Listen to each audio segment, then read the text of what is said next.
Hey everyone. This is Ebony Fondren with the Heartland Song Network, and we have got our March Artist of the Month, the wonderfully talented Julia Othmer. The crowd goes wild. Hey girl, hey. Thanks for being with us. I feel like I'm doing a live like radio interview like I used to do. This is so funny. Um, but how are you? How you been? I am wonderful. I'm doing really well, especially having recently come back to the Kansas City area. When I look out my window, I get to see trees and a lake and bald eagles, and that is more healing and inspiring than I remembered or that I could imagine. So I'm really, really happy to be back in Kansas City. We're happy to have you back. Tell us about your journey and how that kind of came about full circle, if you will. I know, loaded question. You can give us a little snippet. Starting from the beginning. When I was born. Yes, it was a Friday.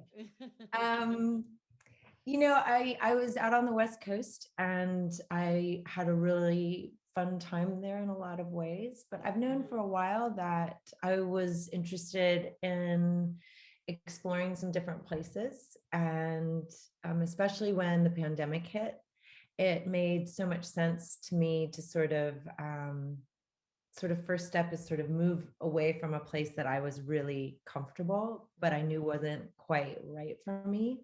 Sometimes those are the hardest places to move on from because you're like, oh, everything's set up, everything's pretty groovy, but and whenever I come back to Kansas City, the Kansas City area, I've just always felt such a sense of community in the music scene. And that is something that I've recognized is just really, really important to me. When did you guys officially settle back in? We've just been here. It's been just a couple months, Oh, actually. Just okay. right before the holidays, sort of we showed up with the U-Haul and the pod, and it's amazing how much stuff a person can accumulate. Isn't it It was like though? a bunch of books, music equipment, and cooking utensils. Hey. So you were born and raised in Kansas City, though? I was actually born in Kentucky Okay. and Okay. then raised in Kansas City. My family were immigrants from Germany, so it was a slightly different experience than maybe a more traditional, if there's such a thing, growing up. But yeah, I grew up in Kansas City. Was music always a part of your life growing up? Kind of what propelled you? Were you just like a naturally musical child, or did something kind of lead you in that direction? I know my first memory was hearing music and wanting to be inside of it. Mm, Not okay. necessarily even like, I think I had enough awareness that people sang songs or played instruments. Hmm. I just remember thinking at a very young age, I wanted to be inside of it somehow. Hmm. And I begged for piano lessons. There was a piano. I'm very lucky that my grandfather's piano was in our house growing up. So there was this instrument there. And my parents, as sort of intellectual as they were, they did think a part of a well-rounded education was some music education. Nice. So I really wanted piano lessons early on. And I went to the tune shop. I don't know if you remember back in the day, the tune shop, but they told me my hands were too small. Really? So I had to wait a while. And long story short, I did get to study piano, classical piano, and was really fortunate to have an amazing, amazing teacher, Mrs. Hanshu, who took it very, very seriously. And I studied classical piano all through high school. And when it came to sort of popular music, I remember there's this one night, and Brendan Moreland was one of my pals, is one of my pals. And we would hang out. There was a group of us that would hang out and in high school and played the piano. And one day he just said, Julie, have you ever thought about like playing what's in your head? Mm. And it's like, oh, what? And I think That's as far as crazy. Yeah. popular music, I kind of just imagine, the music industry is so different today, and our exposure and our access to writers, songwriters, artists, song interpreters is so very different. I mean, I really had this kind of idea that there must be some aliens that created these songs. I just somehow never connected this idea of like, oh, well, you could do this for a living, Mm. or you could write songs and play them for people. Like, that was a bridge that took me a long time to figure out even existed, much less before I crossed it, to Yeah. say, oh, I could, why don't I just try this? Yeah. And how soon or long after that realization did you get towards writing like your first album? I think I'd always sort of, in a way, as much as I'm saying I didn't recognize like that I could be a songwriter, I was also writing songs. It would sort of be variations on other things, or you just write down some lines of lyrics, or Mm-hmm. lines of poetry, and then maybe hum a melody to it, and it's sort of kind of accidentally started happening. And I also, for a very long time, was certain that I wouldn't be able to write without other musicians fleshing the song out with me. Like, I had it very separate from being on the piano and writing. Mm-hmm. I was in marching band. I played classical music. I studied flute. I loved music. It's just I didn't, sort of that meshing of, hey, writing original songs, performing as a singer and a piano player. Like, my first band I was in, Solo Law, in New York City, when I was in college.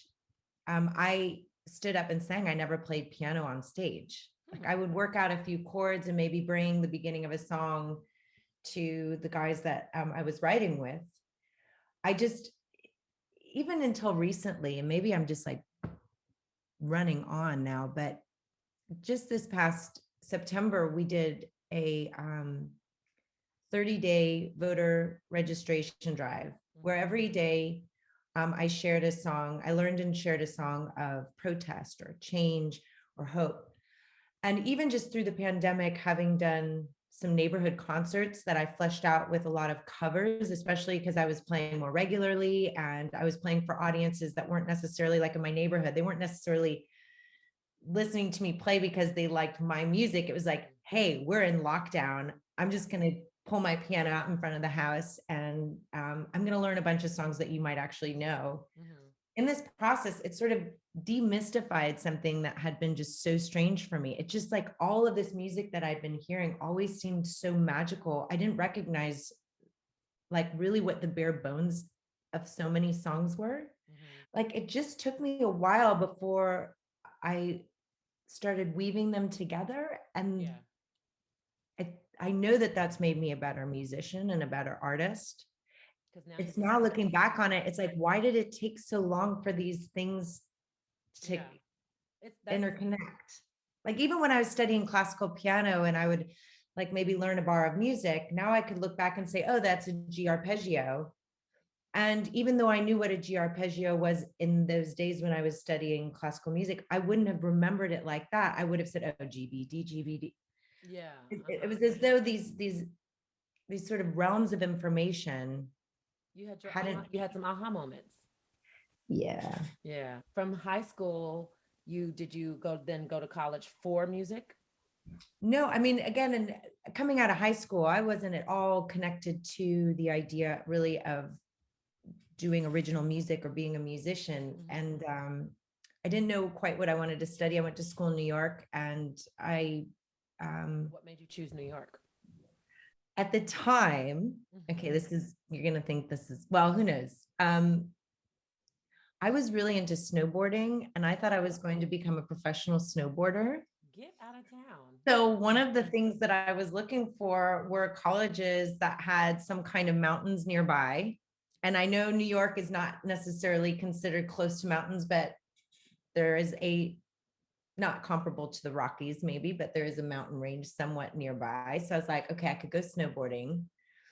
And I really wanted to go to a city that had another set of resources. Like, if I was going to study art, I'd love to go to the museum that has, I'd like to go and see the painting or the Yes. sculpture. I was excited to just have as much of the world rushing in, crashing in. Like, the first night I remember moving to New York, and I'm listening to Billie Holiday. I Mhm. have my window wide open. You can hear the sirens because there's a hospital nearby. You can hear people screaming and chatting in the street. And all of this noise was just such a thrill and an inspiration to me. And I thought, yeah, this is exciting to me. People from all over the world are here. I can sample different cultures, cuisines, music, ideas, and you can do that in a really accessible way. Like Mhm. I would, one of my favorite things to do, especially as I didn't have very much money at all, just like put your token in the subway, Mhm. find a stop somewhere, and then walk. Yeah. Walk till you get tired, and then sit down somewhere and watch and listen, Yeah. and then walk again. And I felt so much inspiration and enthusiasm also for the random accidents and curious, bizarre sort of ways that the world kind of kaleidoscope together. Mhm. And that's why I wanted to be in New York. I was just like, Awesome. this is really stimulating. And I Awesome. wanted that. I wanted to taste everything, experience everything. Yeah. Um, and New York is really magical, especially in that regard. Yeah. And so is that where then the sort of self-creation and music came into play, or was that later? Well, I used to go into the stairwell of the dorm because it had really cool acoustics. Acoustics. And I Oh, would I just, did that in college too. right? Oh, And funny. it just that just also then it's like kind of going back to like you feel like you're inside of it because the stairwells is like this whole sort of reverberation chamber. Yes.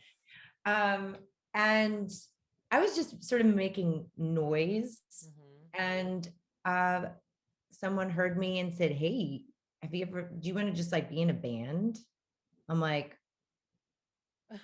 "Oh, okay, yeah, like, yeah, Yeah, yeah, okay." sure. And these three guys that I went to school with, we just started making noise together, Mm-hmm. and it just kind of happened really organically and was kind of going along at a really lovely pace until one of our bandmates decided to go and study abroad for a semester. Oh, But at the time, I was just like, oh, well, maybe I really want to get into I'm was doing a lot of acting, and I really love playing in the band.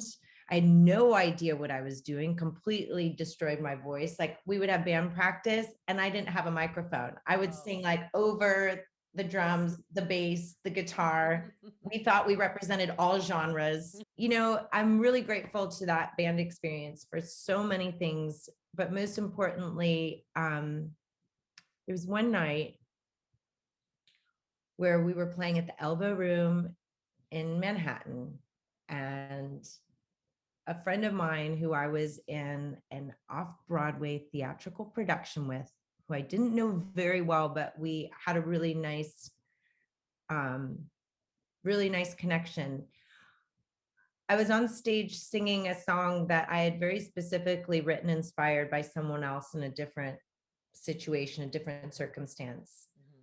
And I remember locking eyes with this friend in the audience. And in that moment, the song had nothing to do with anything except him in this moment, something I couldn't have otherwise described or expressed. Mhm. And the connectivity that occurred was something that has continued to drive me to perform live. Mhm. There is such a magic that can happen. And for me, everyone in the room is part of the show. It's Mhm. not just whoever's on stage or whoever has a microphone in front of them. It's from the people who are staffing the venue, the people who are coming to be a part of it, the people who aren't there to be a part of it, but like somebody dragged them along or they're Yeah. waiting for the next band. Everyone in the room is a part of it. And when we can have these cathartic experiences with strangers, Yeah. I think that is so fundamentally important. And even more so now as things have become so divisive politically and socially for some, like just to get in a room and share music Yeah. and the connection that can happen. Like it can happen with sports too. All of a sudden you're high-fiving somebody in the bar because you both love the Chiefs. Yeah. Woo! And all the other stuff doesn't matter because you're both there for the Chiefs. And I think that can happen like, oh, I don't know who you are, but we're both crying at the same song. And like now Yeah. you just get a hug and you're having a hug, Yeah. that I got my first really strong taste of that in that band. And I'm really grateful for that. And Awesome. we had stupid fun, Yeah. Yeah. Yeah. like really stupid fun. I bet. So after New York, what was your next move? Well, I graduated early because I was just getting, my mom called and she's like, yeah, how are you doing? And I'm like, oh, I'm in this theater production and, the band's playing out. And she sort of, I think, kind of flippantly was like, oh, well, if, all you're focused on is the arts, why don't you just graduate early and do that? And I was like, Hmm, stupidest decision, good but I idea. did do that. You did.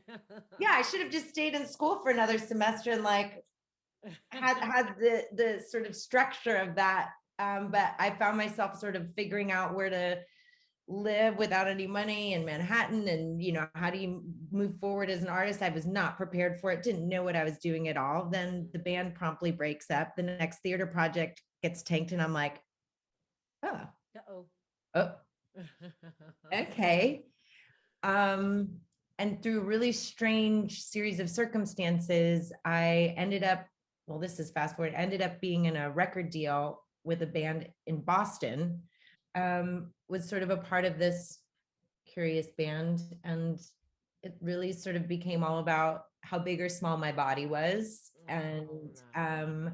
sort of it, just my first exposure to sort of the music industry in that way was not focused on what I was most interested in, which was music Yeah. and singing and writing and performing. And so I after I had sort of already moved up to Boston and kind of gotten myself out of New York, it's like, I maybe music isn't what I'd like to do. If I don't like the business around it, what's my other passion? And my other passion was human rights. So came back to Kansas City, started studying for, I called Amnesty International and said, what do you guys need? And they said, computer technicians and lawyers. Hmm. I said, okay, yeah.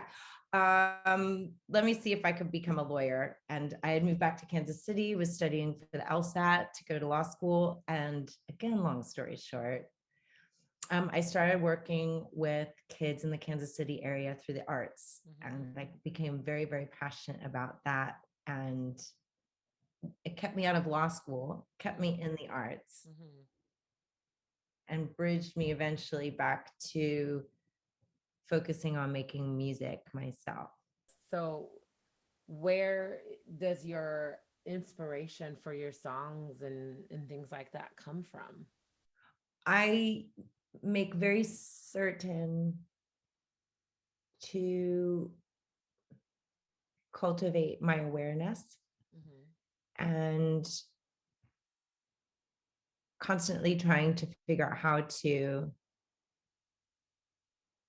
absorb more information from the world around me, Mm-hmm. whether it's from what the trees have to say, what you have to say, things I accidentally overhear. Mm-hmm. Um, I'm a terrible eavesdropper. I don't mean to be, but it's just like, You can't help it sometimes, especially when your ears are so used to listening to everything. I'm constantly listening, and I really look if to be listening to as much as possible. But I really am looking to be learning all the time. Yeah. Whether it's, I practice my vocals every day. I'm That's what I getting was gonna back in. ask. Do you have like a routine, warm up, warm down schedule, anything like that? I didn't for the longest time, and singing was incredibly painful for me because I didn't know how to sing. So I Mm. would go balls to the wall, like give everything. I would be, especially like Bar Natasha, after two shows on a Friday, two shows on a Saturday. Like I just didn't know what I was doing in terms of stamina. I didn't understand technique. So never any formal training vocally for anything like that. No, I mean, at one point when I just destroyed my voice to such a degree, I went to a speech therapist for, I mean, my voice used to be down like here. This Yeah, is where I used to speak. I had this I really husky remember. Oh, voice. I Like, remember. and, that was just like, And the weird thing is like I identified with that so intensely. Yeah. So I did learn to speak from a different place that's Placement. healthy. Mm-hmm. And just in the last year, I became acquainted. Well, I've actually known her for a long time, a woman named Carolyn Waters. She is this extraordinary Scandinavian singer songwriter and really intelligent about her music. So much of the music that I had always done was intuitive. It was me stumbling through songs. I didn't know what 151 was for the longest time, or that people would use 1451 or 1264 as like, songwriting patterns. Like everything just kind of like was intuitive. Carolyn is someone who is not only intuitive, she also is very intelligent about the music that she's making. And um, we've known each other for many years. And last year I asked her if she would teach me what she knows vocally. And I have diligently every day, I do warm-ups and a series of exercises that she has given me. And it has transformed my voice. I don't necessarily, it wasn't as though she was heavy on the theory, but it's like, here, just follow me, do this. I Mm-hmm. do them every day. And I have noticed I strain less when I perform. My vocals are more buttery. I have more control with volume. Like if I was going up into on my higher range and I wanted to retain a sense of a chest voice, it would be harsh. It would get harsh, more and more harsh as I went up, as I'm like squeezing and pressing and like trying to figure out how to like tense up to get the sound out. Now it's much more relaxed, learning how to come from a really relaxed place. You know what? One of the greatest gifts a human being can ever have is a brilliant teacher, Mm. a teacher who can see who and how you are in the moment and what could be introduced to you so that you can transform and grow. Yeah. I mean, a benevolent, intelligent teacher is just such a phenomenal gift and something I am always grateful for when I find my teachers. Yeah. And teachers show up in very interesting forms. I love that. Sometimes the person that pisses you off the most, but so I practice my vocals every day. Did you have like a one set mentor, or do you had just sort of different teachers, like you said, over the years, just people that come in and out? I think I've always looked to learn from the people I played with.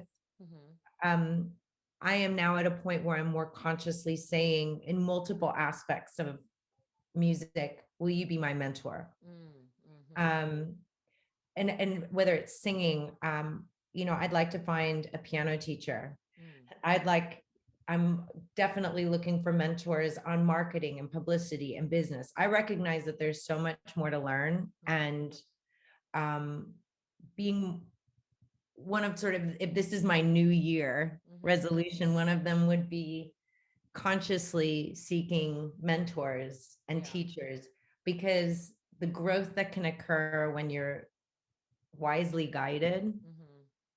is, you just like leapfrog ahead Yeah.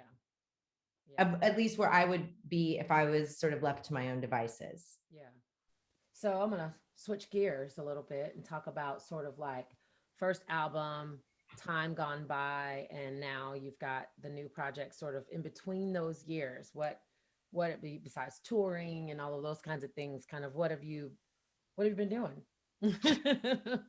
Anything I've ever put out, I need to put out because I 100% believe in it and it feels really good. And when, I don't think I wouldn't have been able to do sound until I met James Lundy, who is my partner, my collaborator. We very sort of, it was kismet. We met in London and I heard his work. I realized I had been familiar with his work. And I was like, you're the producer I've been looking for. Mm-hmm. Like this is what I'm talking about. And I had done songwriting sessions and I'd sat down with different producers, and some very, very special people. But for whatever reason, it didn't happen. And when I met James and I said, well, here's kind of what I'm doing. Would you produce an album with me? No. He said Wait, no. what? No, wait. No, wait. I've just found you. Right, right. But you don't What, understand. what and long story short, again, uh the next time he happened to be in Los Angeles, I was playing a gig and he came to the gig to check it out. And Mm, after the show, he said, all right, okay. that was one of the best things I've seen. Let's do an album. Let's That's figure this out. awesome.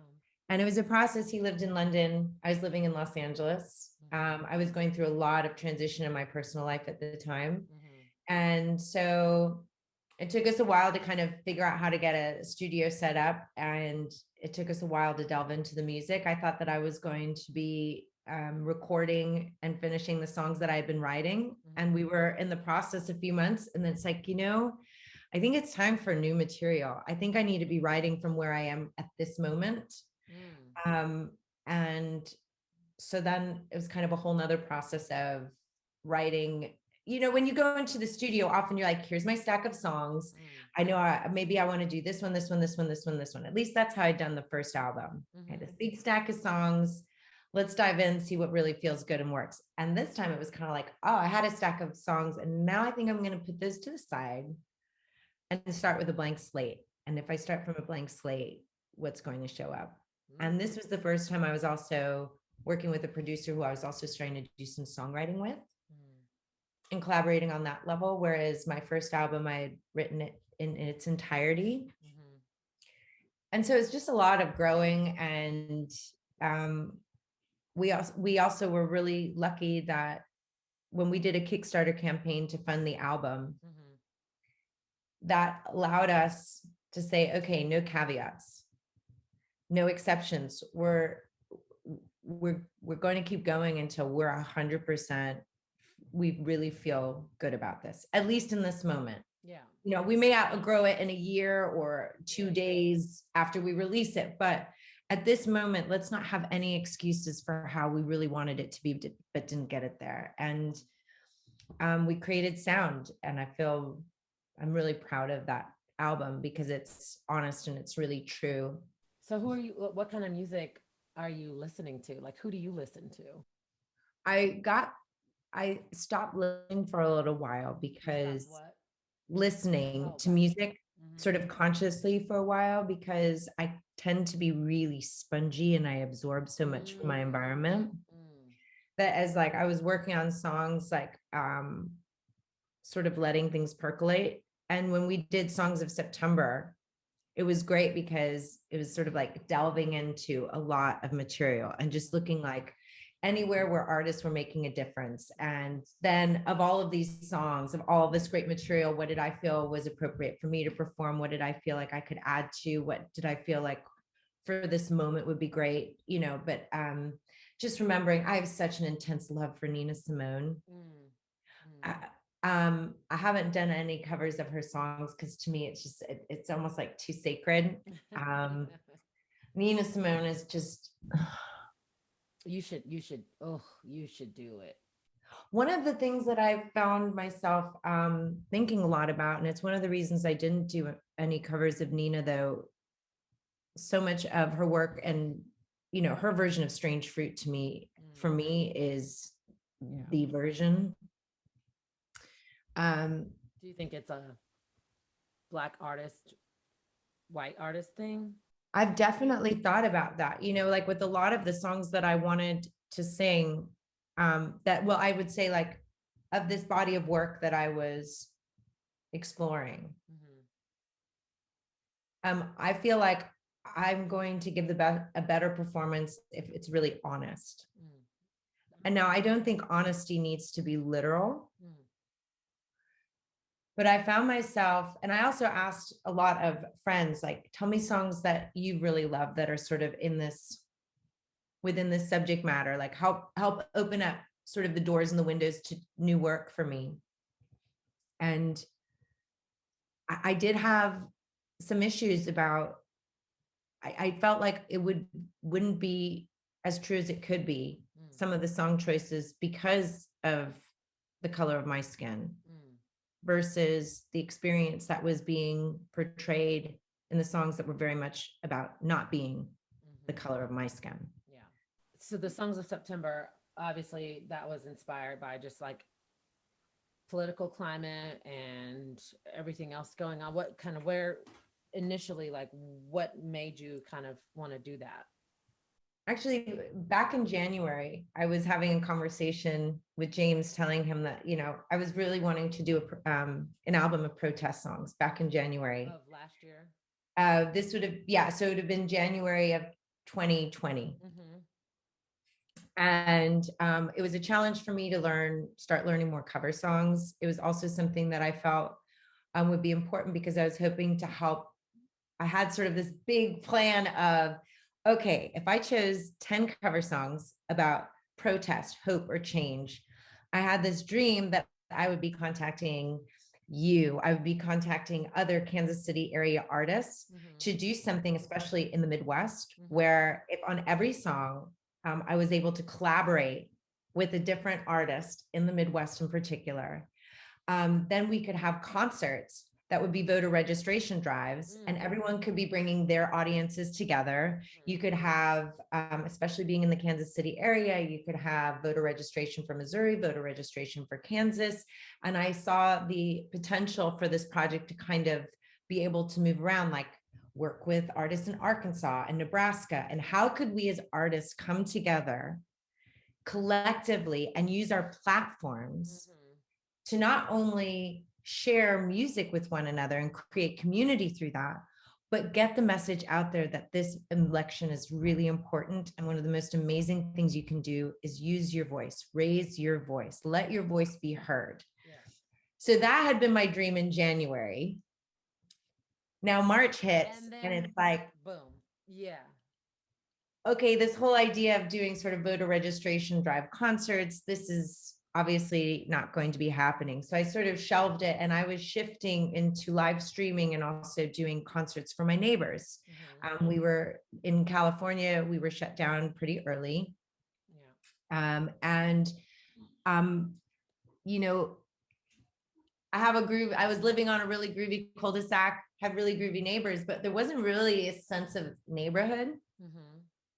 But when the world sort of shut down as it did, and we started gathering every Saturday for a concert, I love that.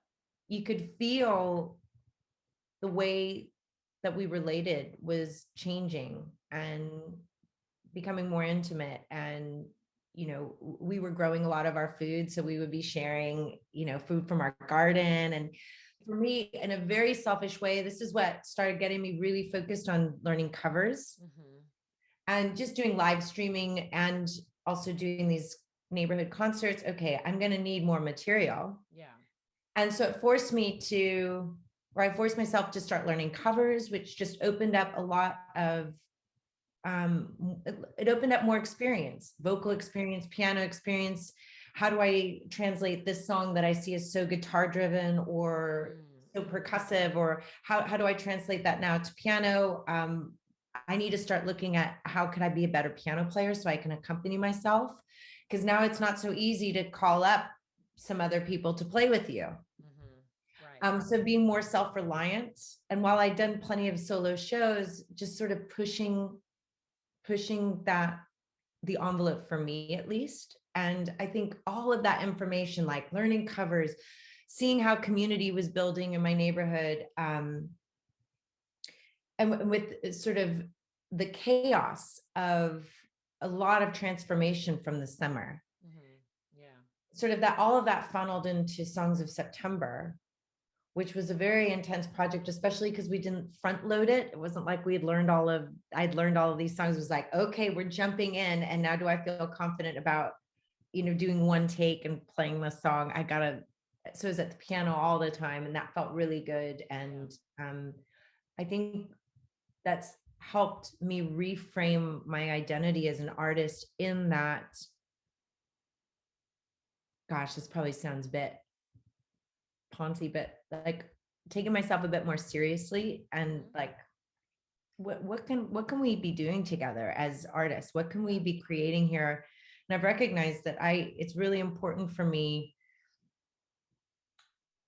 I always wanted to write protest songs, but every time I tried, I always felt like I sounded like some condescending, patronizing bullshitty, oh, okay, we've all heard that before. And so I just sang the songs that showed up for me and wrote what was intuitive. But I'm recognizing that whether or not my songs are about social or environmental justice, I'm really interested in figuring out ways where I can contextualize the work to create community. And I think when people come together, and particularly when artists come together, there's such an incredible potency to that. Yeah. And I'm really interested in being more conscious of and deepening my relationship to issues of social and environmental justice. I'd like to be a better member of the musical community that I'm in, Yeah. be a better resource to those that are around me, and collaborate more. Because I've spent a lot of time sort of being alone in the music, and especially in the creative process. And so I'm reaching out, and I would say, especially for anyone, particularly in the Heartland Song I Network, was just that's about to say, listening or reaching engaging, out. like Yeah, bringing that please, love. please say hello, drop a line. I'd love to know who you are. I'd love to meet you, especially if you're into what I'm doing Yeah. and I'm into what you're doing. Like maybe there's cool ways that we could collaborate or connect or share stages, or, you know, even if our music is vastly different, I personally think the capacity of audiences is incredibly underestimated. Yeah. And I think it's more interesting when people of different genres, ages, demographics are coming together and sharing stages. I think it gets more interesting. Yeah. Do you see Heartland Song Network as an organization that can do that? Well, first of all, I'm grateful to Heartland Song Network. Just getting to chat with Danielle, getting to speak with you. I'm excited to be involved in the Carole King tribute coming up That's at so the amazing. Yes. end of the month. And I know that I feel like my sort of journey with Heartland Song Network is just beginning. And I'm really excited to be um, digging in deeper. Just the fact that you've reached out to me, it just, that means so much to me. Yeah. And that you're engaging with me and inviting me to be a part of what you're doing. That feels amazing. And so I'm here, I'm ready to dive in. So what is on the future horizon? What you got coming up in your brain thoughts? What's coming up? Yeah, we have, okay, so Songs of September. When we finished the project, we had 30 songs and performances. We asked all of our listeners to vote on their favorites. And the results of that election was the democratically elected album, Seeds Volume 1, Yes. Yes. which we put out at the end of last year. Yes. And on the spring solstice, on March 20th, we will be releasing Seeds Volume 2. And then we have a project that will be coming out in April, which involves collaborators from all 7 continents in connection with Earth Day. And that's still percolating, so I'm not going to say too much about it yet.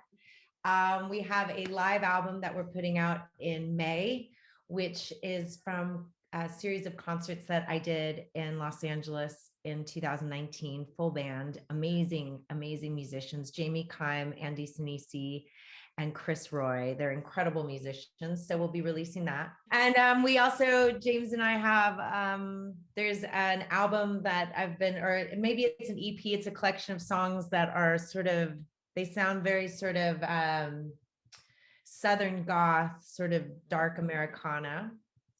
And I think I just finished another song for that sort of song cycle a couple of days ago. So I have a feeling that might be our next release. This whole time we've been working, even if we haven't been releasing songs, um, we let things take their time, which is great sometimes because I think you get the quality, you know. And I want to really feel good about what we're putting out and know that I'm doing it because it's important for me to do it, not just, I feel like sometimes I've been running and moving around in order to have movement because it felt like I was going somewhere. But sometimes you can realize that you're just kind of going in circles, Yeah.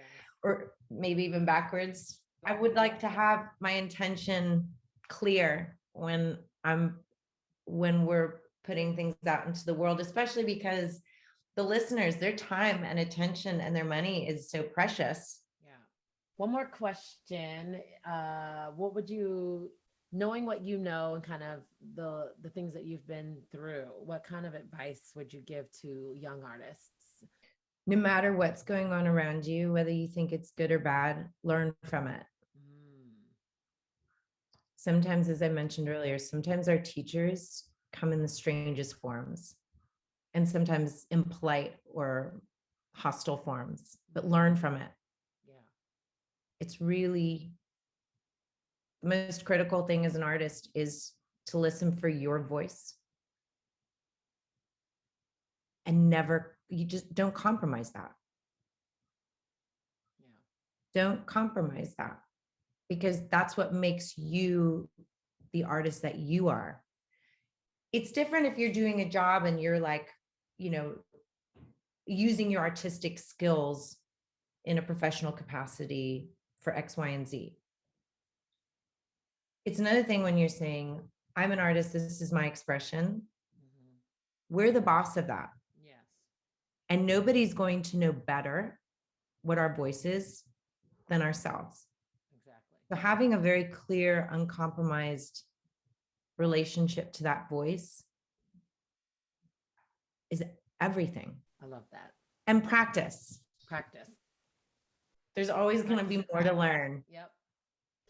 I love that. Thank you. Thank you so much. So, where can people find you, your music, and all of those good things if they want to follow and like and subscribe? Give us all the deets. All right. My website, juliaothmer.com, JuliaOthmer.com. I am on digital platforms, Spotify, Apple Music.